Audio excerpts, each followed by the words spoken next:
Sunita Rao, Chief Dietitian in New Hospitals, Bengaluru.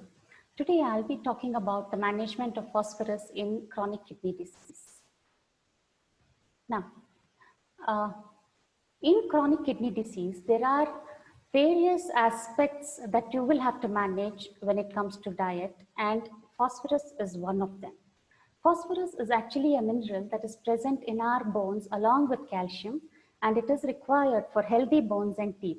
It also plays a very important role in managing the pH balance in our body.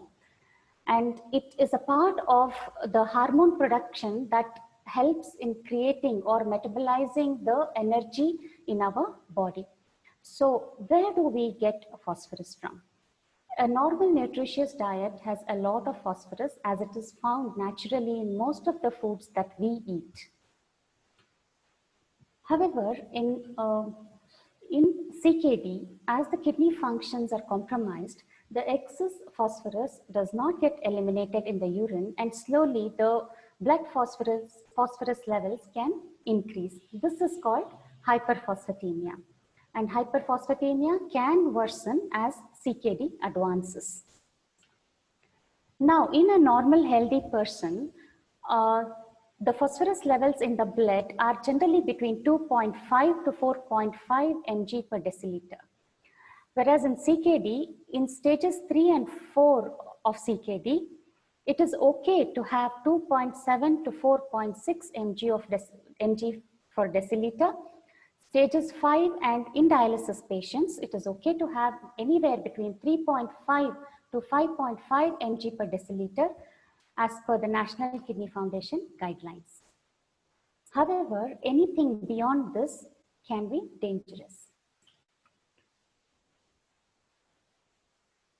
Now, we have to understand that to maintain a normal blood phosphorus level, there are many factors that are working synergistically, and these factors are the vitamin D, calcium, the parathyroid hormone, and phosphorus.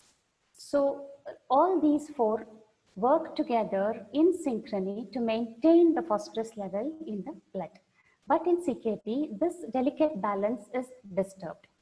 Let us take a closer look at what happens in CKD. Now, as I've already told, the blood phosphorus levels can increase, and this is called hyperphosphatemia. And this excess phosphorus that is in the blood can bind to the calcium in the blood and cause the drop of calcium levels in the blood. So this is called hypocalcemia. To worsen the situation in CKD, an active form of vitamin D that is generally formed by the kidney is not formed in an adequate level. So the absorption of calcium from the intestine also reduces, because this active form of vitamin D is required for good absorption of calcium from the food that we eat. Now, there are two reasons. So these are the two reasons why the calcium levels in the blood drops. We have a gland at the bottom of our neck called the parathyroid gland. And this gland, the main job of this gland is to see to it that the calcium levels in the blood are maintained. So as soon as this gland senses that the calcium levels in the blood are dropping, it releases or secretes parathyroid hormone. This parathyroid hormone mobilizes the calcium from the bones into the blood in an attempt to make up for the lost calcium. If your phosphate levels in the blood are still high, this new calcium is also bound to the phosphorus, and calcium and phosphorus salts are formed. So this is like a vicious cycle. The more calcium gets leached from the bones into the blood, but then the blood levels of calcium does not increase because the phosphorus is binding to it. And this leads to weakening of bones called osteoporosis. And the salts that are formed by in the combination of phosphorus and calcium, these salts deposit on the soft tissues like the eyelids, the heart muscles, or the blood vessels, and calcify these soft tissues. This entire complication or the series of events here that I have explained is called the renal bone disorder. This is a serious problem, and to prevent all this from happening, one has to maintain normal phosphorus levels in the blood. Now, to understand, to maintain normal phosphorus in the blood, we have to realize that we have to restrict or manage the portion sizes in the food and know what foods are high in phosphorus and what are low. Now, if you buy a food product from your grocer, the phosphorus content of the food is not displayed on the label because it is not mandatory for that. So you have to know by the ingredients listed whether that particular food is good for you or not. In general, all protein-rich foods are high in phosphorus, and processed foods also are very high in phosphorus. Let us take a closer look. Now, the foods that are listed in the table here are all high in phosphorus. As a rule, dairy products, and in particular, processed dairy products, are very high in phosphorus. Whole grains which have bran or husk on them, like the brown rice, red rice, whole grains, and lentils, whole lentils, that is the mung beans or the chickpeas or the rajma, all these are high in phosphorus. Snacks like nuts and seeds, that is the almonds, walnuts, all the nuts, and seeds like the flax seeds, pumpkin seeds, chia seeds, these are also high in phosphorus. All cocoa containing products like the chocolates or the chocolate drinks, the fast foods and the ready to eat instant mixes, which have food additives, food preservatives, coloring agents, all these will be high in phosphorus. Bottled beverages like the beer, cola, and milk-based beverages like the latte or the milkshakes and chocolate drinks, as I mentioned, are all high in phosphorus. Animal proteins or animal products like the processed meats, organ meats, and certain types of fish and poultry are also high in phosphorus. Now, does that mean that you have to avoid all this? Let us take a look at each of these food groups. Dairy, yes, you will have to avoid, you may have to avoid the processed dairy, but having milk and curd or buttermilk in portioned sizes is definitely okay.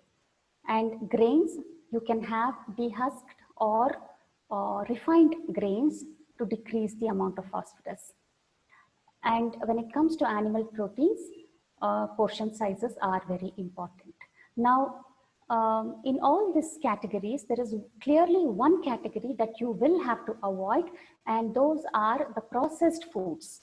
That is, foods like the jam, ketchup, or sauces, or instant or ready-to-eat mixes. These have inorganic phosphates in the form of food additives or food coloring agents or flavoring agents. And these inorganic phosphates are very well absorbed by the body. That is, they are absorbed to a very great extent. The phosphorus from the animal protein, however, is absorbed to a little lesser extent because these contain organic phosphates. Now, when you consider phosphates coming from plant sources, they are least absorbed or they are absorbed to a lesser degree compared to the inorganic phosphates or the animal proteins. That is because most animal products, most plant products have fiber in them, and this fiber prevents the absorption of phosphorus to some extent. So if you look at a processed food or a ready-to-eat food and find any of these salts or any of these compounds in them which are added as food additives, be sure that you have to avoid these foods. Let us take a look at the low phosphorus foods.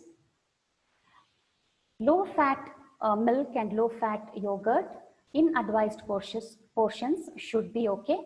And as I mentioned, grains which are dehusked or milled grains like the white pasta, white rice, rice noodles, and vermicelli are low in phosphorus. I'm not talking about the instant varieties which comes with seasonings or sauce packets, but the regular ones. And most of the fruits and vegetables are low in phosphorus. Coming to beverages, black coffee, tea with low fat milk, buttermilk, and freshly made lemon juice are also low in phosphorus. In animal proteins, egg whites are excellent sources of low phosphorus proteins. And Egg whites can be one good source of protein for patients in dialysis to increase their protein levels in the diet. Now, there are a few tips that you could follow to reduce the phosphorus in your diet. When you have whole grain flour, you can sieve the flour to remove the bran and reduce the phosphorus in it. Use dehusked lentils and more of dehusked lentils. That is, you can use dals more often than the dry beans like the mung beans, chickpeas, or kidney beans. Avoid processed dairy, but you can use milk and curd in advised amounts. When you are cooking meat, instead of cooking meat in chunks, if you cut thin slices of meat and cook it in soft water in a pressure cooker for a considerable duration, like 20 to 30 minutes, it has shown to reduce a good amount of phosphorus. Of course, portion sizes do matter. Even if you follow these tips to reduce the phosphorus in your food, if you eat large portion sizes of these foods, you can end up with a lot of phosphorus in your meal in a day. So you have to be familiar with the portion sizes, how much a 100-gram portion of chicken or a 100-gram slice of fish looks like, so that you can make proper choices. Apart from the diet modifications, your doctor might prescribe what is called phosphate binders. These medications, when you take along with your food in the middle of your meal, help you to keep your phosphorus levels in the normal range, because these medications bind with the phosphorus that is present in your meal and keep your phosphorus levels low. But you have to take only those phosphate binders that are prescribed for you, and not the ones that are available over the counter. So these are some of the tips that you can follow, and the diet modifications you have to follow to keep your phosphorus levels in the normal range. So read your blood reports, make informed choices in your diet, and keep your phosphate levels in the normal range. Thank you and take care.